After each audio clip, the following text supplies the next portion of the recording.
Hello and welcome to Chad and Cherry Surf Music Review. I'm Chad Shivers. And I'm Cherry. And today we have this is a long time coming, Cherry. Yes, it is. It is really overdue. Yeah, so today we're going to be talking about the Insect Surfers Infra, which is one of my favorite albums, if not my favorite album from the Insect Surfers. It's not their most recent, but like I said, it is kind of one of my favorites. So I wanted to, these are the songs I'm most familiar with and wanted to talk about. So before we get into Insect Surfers, we want to talk about a couple of our sponsors. First off is the Colorado Instrumental Fanzine, which is a great new magazine, obviously out of Colorado. It has a beautiful glossy black and white cover with pictures on the inside, great bands. Features a lot of bands from the Pacific Northwest in this first episode, which are actually going to be playing, a lot of them are going to be playing at the Surf Guitar 101, which is our next sponsor. So, along with the Insect Surfers, who are celebrating their 45th anniversary. 45th anniversary. We weren't even born. Nope. So, when they first came around. So they will be playing Friday night. That's July 26th. July 26th at the Surf Guitar 101 Festival. Friday night. Yeah, the 26th. Along with the Mermen, who's we just did a video of like an hour ago, and the Manicoras, our good buddies, the Manicoras. Yeah. And both, I believe, the Insect Surfers and Manicoras will also be at the Southern Surf Fest this year. Yeah. Yep. So, yep. excited about that. So, story time. I started the last video with story time. We'll start with this. Please, Uncle Chad, tell us a story. When I was in high school, I had a surf music band.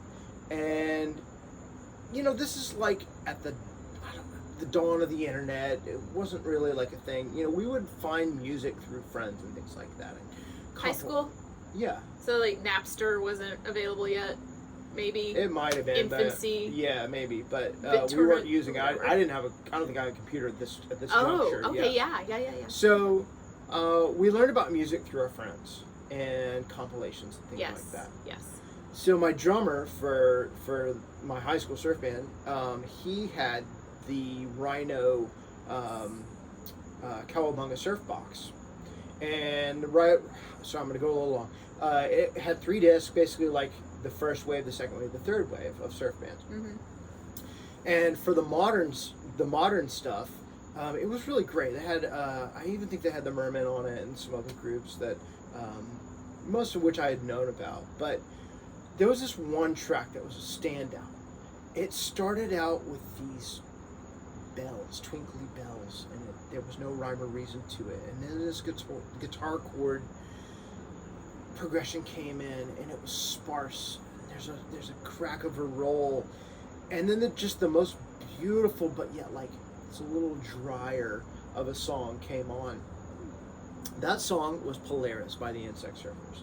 So as you can see, it left a huge impression on me. So I was flabbergasted many years later to get a call from John Paul from the Insect Surfers saying, hey, we're going to be playing at the Instro Summit in North Carolina. Do you want to play second guitar? So, just what a journey, you know, to be able to like hear this song from this band that started before I was alive to getting to play some of their songs, including Polaris. So it was just a very emotional thing for me, as you can tell. But this isn't the first time that Insect Surfers has played Southern Surf Stompfest, right? No, this is the 3rd time. Right. Yeah. So I think the most recent was 2019. I don't remember. I don't have those figures. I want to say it was the one pre-pandemic, but This is right. That sounds right. Sure. Hell of a show, y'all. Indeed. Hell of a show. Yep. Insect Dave, very spry. Oh, what a showman! Yeah, very spry. So Dave is Dave Martinson is the principal guitar player. He started the band. He's the sole remaining member from 1979. The band started in Washington D.C., the Washington D.C. area. Later in the 80s, I want to say they moved to L.A. and have been based there ever since. They used to be kind of like a little bit more. They had instruments, but they were more new wavy in the punk. They played with Bad Brains and all that sort of thing. And then when they moved to LA, they kind of focused more on the instrumental side of surf music. And yeah, you get a lot of a punk feel from their music. Totally. Yeah, it's definitely on that side of Totally. it. So this album, Infra Green, it's on Green Cookie Records from Greece, and it came out in 2013. So yeah, more kind of a modern album. Still, I guess, a long time ago. It's kind of it's 11 years ago. It's difficult to believe that it was that long ago that this album came out. Sounds super fresh now. Really been enjoying listening to this record throughout the last couple of weeks. And without further ado, let's kick it off. We're gonna start off with the side one, track one, and look at this, guys. Look at this cool. Very on brand. Yes, bug green with some little, what is that? Fuchsia. Yeah. Specs in there. Very, very cool. And the album artwork was and layout is by John Paul, the bass player, our good buddy. So we're starting off with the Bay of Bengal, and we're drinking. Can you guess? Bay of Bengal cocktail. There we go. Oh yeah, you can taste the curry. Weird. That's too much curry. It's a little too much curry. Sorry.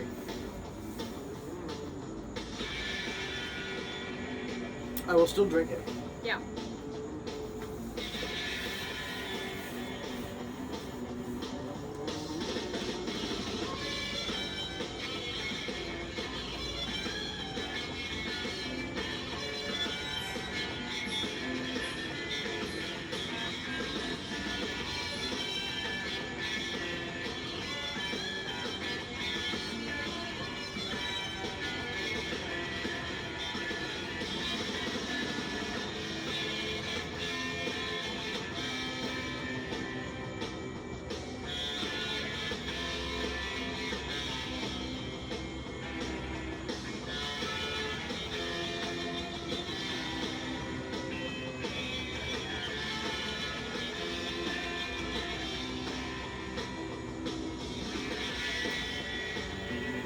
John Paul's bass line right here is just stellar.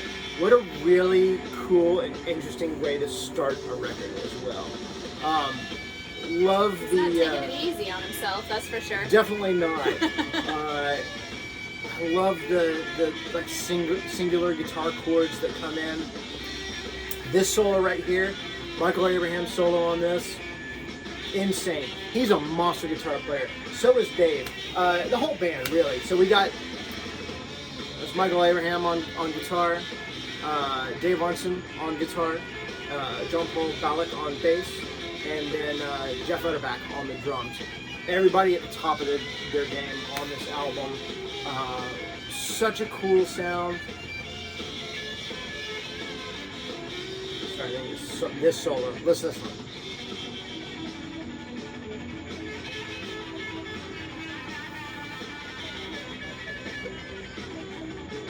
So that, you know, on another record, it would fit, this solo in particular, would fit on any Shredder record, I think, and not be out of place. And, you know, I don't like shreddy music, you know, I think it lacks taste, but that, on this record, makes complete sense to me and very, very tasteful. So it's incredible, kind of the balance that these guys strike. Yeah. You know. So what a great opening track. So let me get my notes up here for the rest. So yeah, really sets the pace for the album. Fantastic.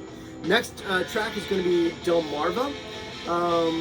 And which is kind of a neat track. They do these neat suspended thing here.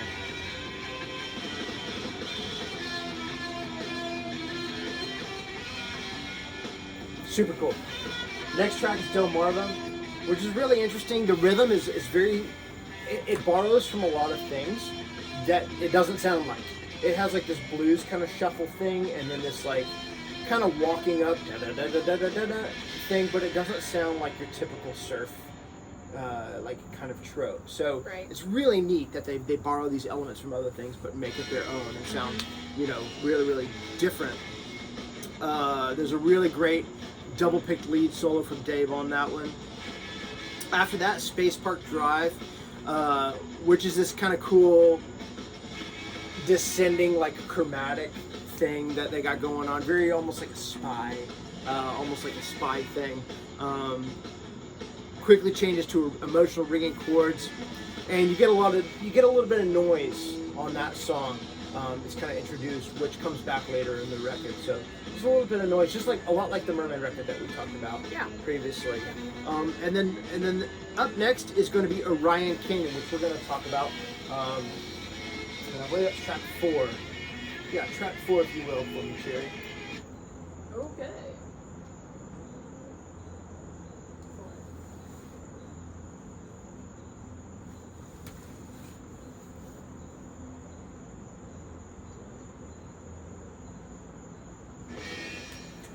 Perfect, look at you.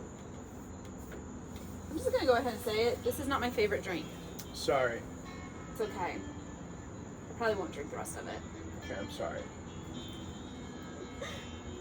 But y'all, please, if you're in, recipe will be in the comments. It's just not my thing.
It's kind of a riff off of another spaghetti western, Leone or whatever his name is, Marconi. Yeah, Morricone. Kind of riff. Sure. You know, Yeah, I get a ton of Western vibes just all over this record. I mean, this one is called Orion Canyon, but I was telling Cherry, I think for this album in particular, well, really a lot of Insect Surfers, it's the perfect, like, it's like desert surf. Yeah. It's the perfect soundtrack to, like, driving through the desert at night or something. Yes, you've said that. Yes. Yeah, and I totally feel that. And this song, it gives me similar feels as Polaris, as I mentioned earlier. Kind of that big chunky chord thing. And the intro has got that kind of delicate sensibility that Polaris has as well. But instead of like the bells, it uses that really cool, there's like this bend, double stop bend with like a volume swell on it. So it has this like lonesome train wolf cry to it, you know? So I just love that. I love this song. Just fantastic. This one's really fun at the end. I don't think we're gonna get to it, but we might. We might. There's a false ending on this one, which is really fun. They end and it just kind of trails off, and then it's almost like a little bit too long of a pause. Drum crack, and it comes in again. Just super fun. It always kills live too, you know, because we're like, yeah, more, you know. So very fun. The next one after this is El Diablo Habanero, which to me has like almost sounds like it has a rhythm like Moondance, like Van Morrison. I know you're a big Van Morrison fan. So yeah, that one's really cool, but some like twinkly harmonized guitars. And then after that, so we're not going to get to side B today. unless we just kind of listen as we're talking, which was probably a good idea. Yeah, we'll probably do that. So let's move on to the next one, which is Pinto Pacer Duster Gremlin. Ah, yes. And I think this, and that is track, what is that? 5, 6? 6. Okay. Which I think is, between these 3 songs that we've discussed, I think is a really great showcase of the band's talents and, you know, the difference in their sound. It's a little early. It's okay. Gotcha. And that's it's going to be a short track. Yeah.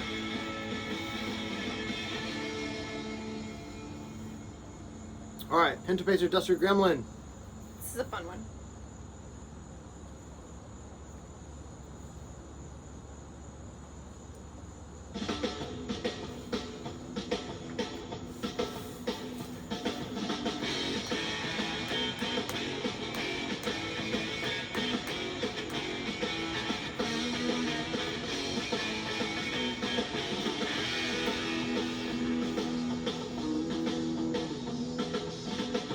Pacer Duster Gremlin.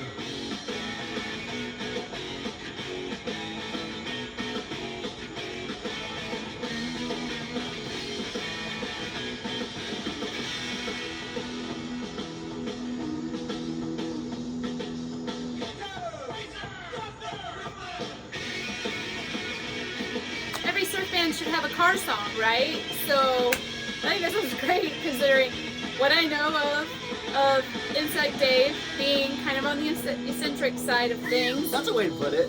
He picks out some eccentric cars. Yeah. Yeah, I wanted to do this one because it's just freaking fun, you know? Not only is it fun, but it doesn't sound... A lot of things like this could get cheesy. And maybe it is cheesy, but it's just got a whole different thing going. And there's some serious music going on here too. So that's why I wanted to kind of play it, and just as a difference to all the rest. It's a party song. It's a party song. Party yeah. surf. And I feel we've reviewed a couple of bands that I think this could fit on any number of albums. The Jagaloons. Sure. And the Wasegas. Mm-hmm. I could definitely hear Mark and the Wasegas, doing this song. Yeah. It would have definitely fit well on any of their albums. By the way, saw Mark Malibu and the Wasegas in Italy. Fantastic. Yeah. Unbelievably good. And very entertaining, very much a party band.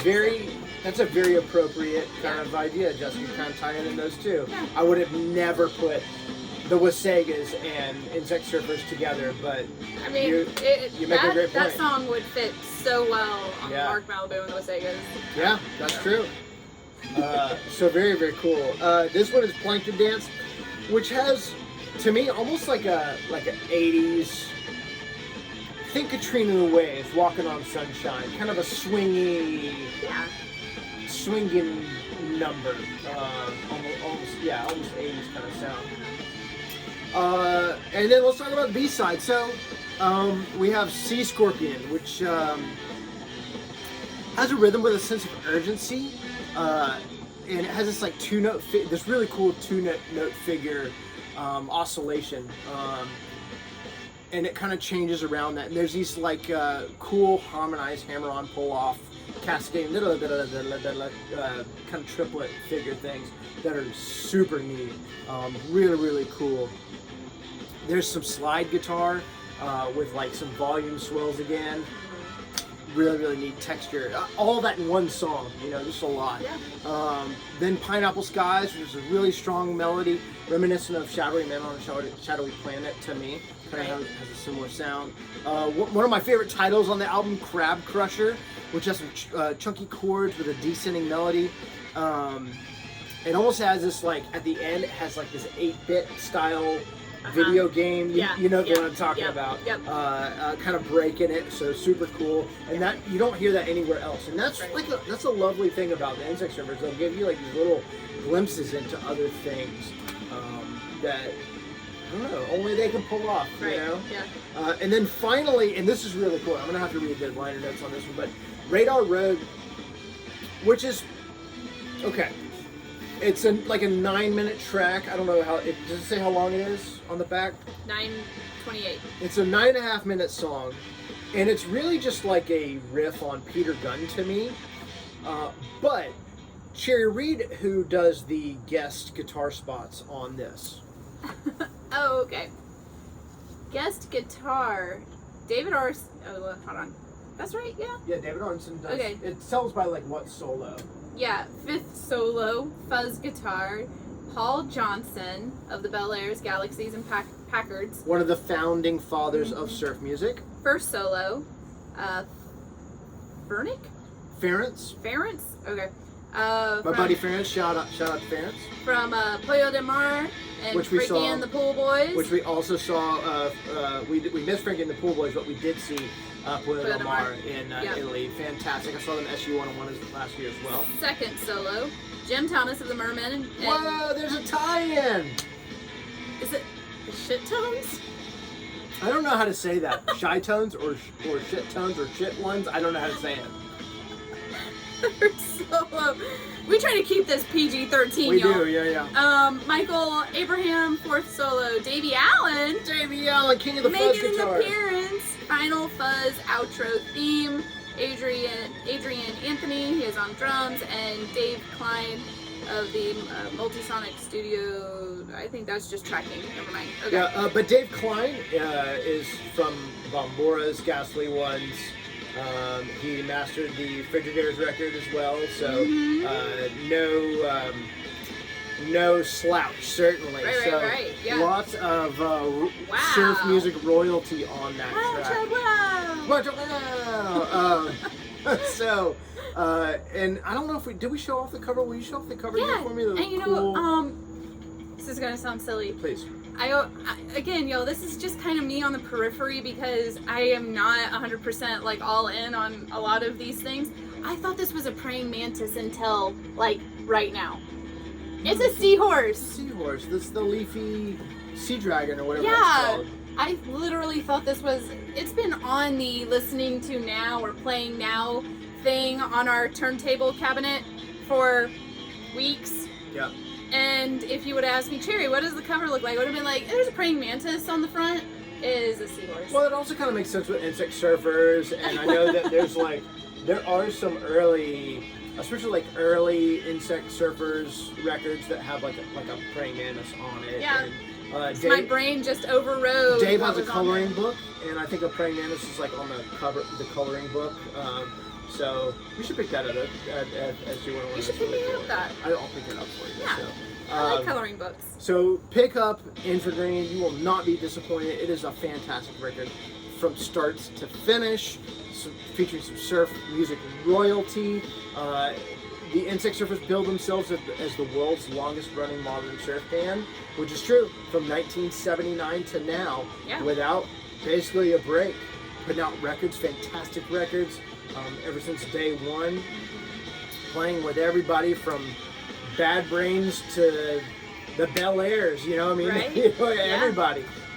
It's just a really, really cool, and couldn't be nicer guys as well. Yeah. Just the most fun kind of group of guys. Yeah. John Paul and Dave Arneson, there's like there's a rapport between those two that it's unparalleled. I just love those guys so much. When we did the Instruct Summit, we took a day trip down from the Triangle area, went to Dunn, North Carolina to Link Ray's hometown, and that was just, what a blast, you know? Yeah. So, Insect Surfers just hold a special place in my heart, and they're always fun to watch, and they're always fun to listen to. So, really fun, but also, you know, psychedelic and cool and different, and this is that, I think this album and that Merman album that we did, that we reviewed, really go hand in hand. Sure. They're very different, but also they share some similar vibes. They're both psychedelic, but they're on different parts of the spectrum, I think. And just really, really cool. Really cool this music. Insect Surfers is a little bit more of the true surf sound. Like it falls more in that vein to me than the Mermen do. Interesting. So. See, I don't know if I could even say that for me. I don't know. I guess I just have a completely different idea of what psychedelic surf is supposed to sound like. To me, that's Pollo del Mar, you know? Sure. And can't think of anything else right now. Maybe more like the Swangos, you know? Yeah. Or like that Kaiju or something. Yeah. Well, they're kind of proggy though. Yeah, they're more proggy, but like the Swangos or even Chillingham Surfing Dwarf, you know? Those are more proggy, psychedelic sounding for the most part than this to me. So this sounds more in the rock vein, more general. Definitely in the rock vein, yeah, for sure. General surf. I guess it goes song to song, depends on the song, but yeah. Am I just a surf snob? Maybe, am I more snobby to surf music than you are? Well, I think you're a bit more forgiving than I am. I'll say this. To surf music. There's a quote, I think it's from like a movie or something, but to me, surf music is a lot like sex or pizza. Even if it's bad, it's still pretty good. So. Unless there's pineapple on it. Yeah, let's not talk about it. Let's not talk about that. I don't want to get into that. So, if you like pineapple on pizza, leave it in the comments so we can have an argument about it. What's your favorite Insect Surfers record? What's your favorite Merman record? Are you going to SG 101? And will I see you there? And if you see me there and we don't know each other yet, please come introduce. Order him a piece of pineapple Canadian ham pizza. Only if you want to be my sworn enemy for life. Does I can't remember. Jeff. He loves it. Yeah, he loves it. He loves it, and you guys have an ongoing ongoing thread feud, where it's like he'll send Chad memes of pineapple on pizza, and Chad will send back like the shaking fist meme kind of thing, like you know. I don't care. I like pizza. I will eat pineapple on pizza, and I will not discriminate. Anyway, so please leave a comment. If you like this video, please give us a thumbs up, subscribe. We're now over 300 subscribers, so thank you guys for subscribing. Thank you. We really appreciate it. Not bad for, it's like 100 subscribers a year. Yeah, something like that. Yeah, it's pretty good. Tell us what you'd like us to review. The next 7 years we'll have 1,000. That's right. We have a cool review coming up. So we did the Colorado Instrumental Fanzine review, and now we're doing our first book review. So Tom Tourville was nice enough to send me this. Cherry, will you read me that title one more time? Sun, Sand, Surf, and Sidewalls. So it's a really cool book. Hold on, I didn't finish. Looking back at surf and summer music as seen through autographs. Third edition. It's Tom's personal autograph collection, displaying like a lot of bands from the surf music scene and adjacent. There's some extra special stuff in there as well, with little write-ups and things about some of the artists. Some of the artists I don't know. I've been flipping through it. I haven't gotten through all of it yet. So expect to see this, in early August. We should be getting to this, so I'm really excited. Tom will also be at Surf Guitar 101, along with Colorado Instrumental Fanzine. So please pick up this Colorado Instrumental Fanzine and Insect Surfers merch at Surf Guitar 101, and we'll see you there. And pick up a copy of Otitis Media Records will be there. So pick up a copy of the Frigidaires Play It Cool as well. That's our new album. We do want to give a special shout out to House Wolf Records in Woodstock, Georgia. I know, obscure. I'm sorry. Bear with us. They've been a super, super supportive part of the Frigidaires right now. Chad just dropped off like a couple of records saying, hey, we got this new album. Dude took them. Within like a couple of days, the guy's like, can you come and bring me some more of those albums? We sold out. Chad took 3 more. A couple of days later, sold out again. Super, super nice. What's his name? Brett. He's super, super nice, very supportive, has a great music catalog in his store. Oh, what a crazy selection, especially for a new store. Sometimes new stores are like figuring it out. He's got it figured out, man. Great Whatever music he's doing selection. is just fantastic. Great vibe in there. Yeah, great vibe. He's already got a lot of regulars that are supporting him. Not sure what his situation is online, but find them on Facebook, give them a like, follow that would be them. great. We'd really appreciate that. Yeah, tell them that Chad and Cherry talked about them on our podcast, YouTube channel, whatever this is, this thing that we're doing, and just show some love for them because they are supporting not only Chad and the Frigidaires, but they're supporting the local music scene. Totally. So and that means a lot more. Yeah, than and they're anything. actually he asked me to maybe curate a little surf section for him. Yeah. So I might be putting together like a little surf section at House Wolf Records. Yeah. Kind of picked by yours truly. So that would be really, really cool. That would be a good thing. A lot of you guys are like vinyl files. So if you have like a must-have record that is still in print, that's easy to get, drop it in the comments. We can feed that to Brett and have him put that in his little surf category, so the dude can just start pushing some surf albums too. Yeah. So that would be helpful. I know there's always like a top 5 recommended surf album, you know, from a lot of you guys. So what are your top 5? If they're in print, if they're easy to get, let us know. We can pass that information on to Brett. Yep, that would be lovely.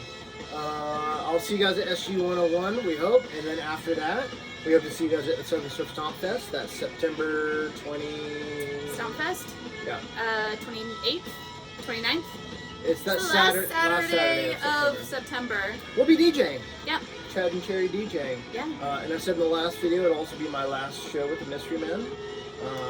So just moving on to different things. Looking forward to the next chapter for both me and them. Yeah. Because of course they're going to continue. I wouldn't expect them not to. And yeah, so it's going to be a good time. Insect Surfers will also be playing there. Yep. Along with the Manicoras. So yeah, and a bunch of other great bands. And it's free. So that's really, really cool. Free. $0. Speaking of, so the SG 101 is not free, but they have so many bands, and it's about to sell out, y'all. So especially Saturday, it's really not that expensive for the amount and quality of surf music that you're getting. It's held at the Golden Sail Hotel in Long Beach, California, from Friday, July 26th. Is that right? 6th through Sunday the 28th. There's 2 stages. There's going to be vendors. 100 bands. Oh, look, it seems like it. There's a billion bands. Great bands, and I'm really excited to see some bucket list bands for me as well. So I think we've gone on long enough. Do you have anything else to add there, Cherry? Nope. Well, lovely. We'll see you guys after I get back. And we hope that wherever you are in the world, that you're happy, healthy, and safe. And until next time, cheers. Cheers. See if it's any better watered down a little bit.